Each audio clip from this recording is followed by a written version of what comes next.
So this is the first Sunday since this entire season started that I didn't keep going till dark. Now I'm going to go ahead and get dressed again, but it was really hot and the pool was really, really inviting. So I went in the pool and I was looking over at the vines and I realized there's a whole lot of beans that need to be picked. So I told Miss Karen, so she's steady at it now. She's got the scissors and she's over there sniffing a bunch of beans out.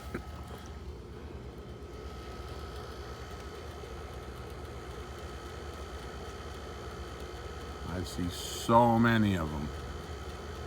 Now I'm gonna go ahead and plant about another 30 beans and we're gonna get them started on this bean tunnel again so that we get plenty of beans at the end of the season.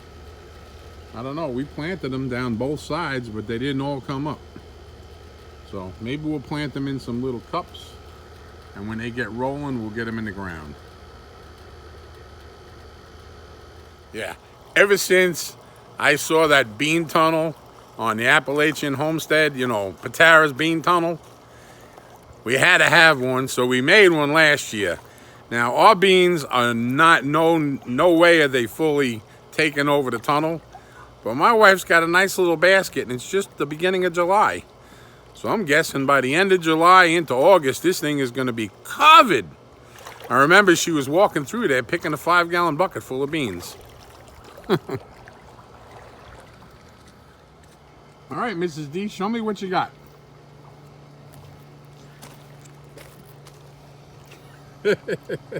And she still didn't even do the other side.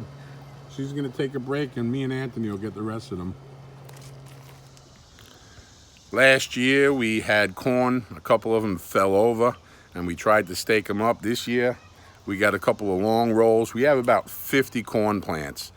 So we're just running a little green wire around the poles just to keep them encouraged to stay straight up, because I see one or two starting to lean over. And I don't want to lose a plant just because they fell over. So we're going to crutch them up a little bit. I don't know if that's what you're supposed to do in a big field. They hold each other up. But in a little small homeowner situation, little bite-sized homestead corn patch, we're going to use a little bit of wire. And our artichokes are doing good. They're starting to be a little bit stout. But there's that green wire. And Anthony is helping me out down there, tying that end. How we doing, Ant? Good? Yeah. So hopefully we can keep this corn straight up. But if you look right over there, 2 of them fell over. I don't know why. Maybe our dog, you know, we got a couple of dogs running around. Maybe the dog ran past it. But for whatever the reason, the wire is going up.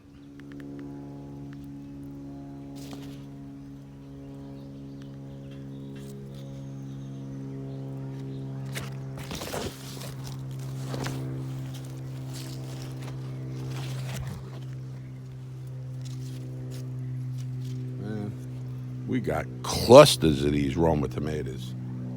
I mean, full-blown clusters. It's pretty amazing.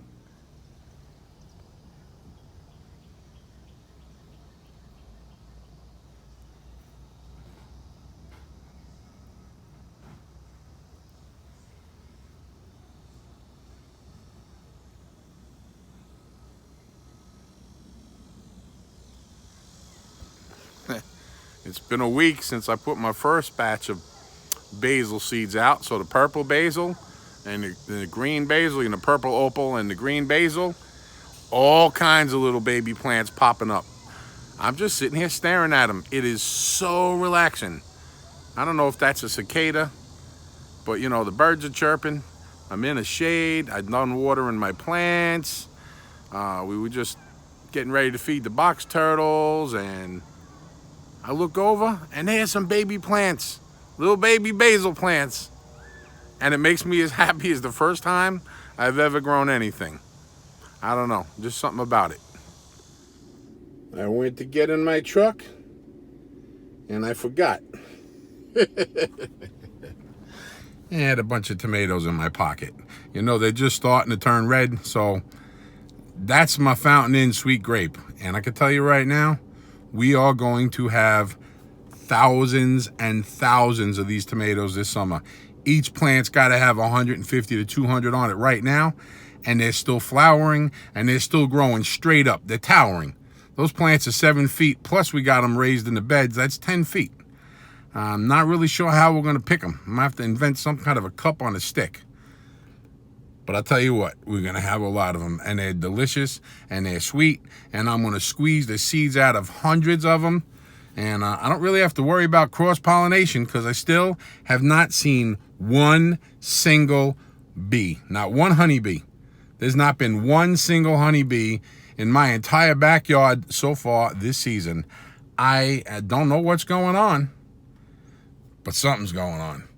Last year we had one bee. I think it was the same one because of the way it was acting. This year, nothing. Come on, world. We get rid of the bees, and we're all going to be starving to death. Unless you want to run around with a Q-tip and pollinate everything. Oh, but then there's the trees. Yeah, we need our bees. We need them. Just a little update on the box turtle eggs and the wood turtle eggs. It's funny how they're half the size. There was a tiny wood turtle and these box turtle eggs. So we're going on, actually, I don't remember how many days it is. I gotta go check. Good thing I wrote the date on the side of the incubator. So I'll update you. I'll just keep updating you because I keep checking them. Just waiting to see just baby turtle hatch. And then I don't know what I'll do. I'll probably just fall over with joy.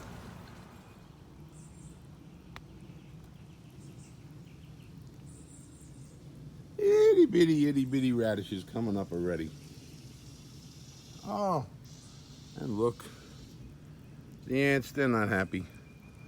Why not? Because there's water in the bed. You ants better get off the property.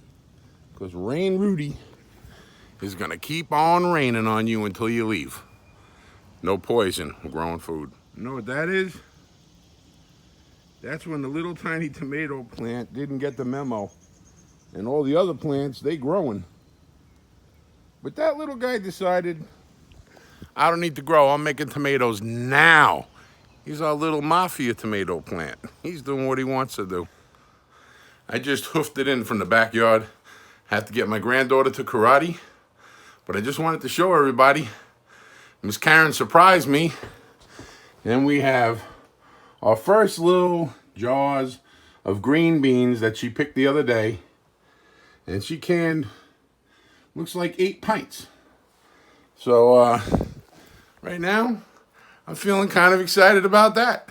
It's the first time we ever had our green beans enough that we could can some. And that was the first batch. And I'm breathing heavy, so just the dragging the hose around and doing what I did this morning to get everything watered, that was a little bit of work. One pot, one plant, one patio. You're never too old. You're never too sick. You're never too out of shape. Just start. It will grow. It will cause you to exercise. You will get healthier. And plus, you'll have some pretty healthy food to eat. You just be blessed.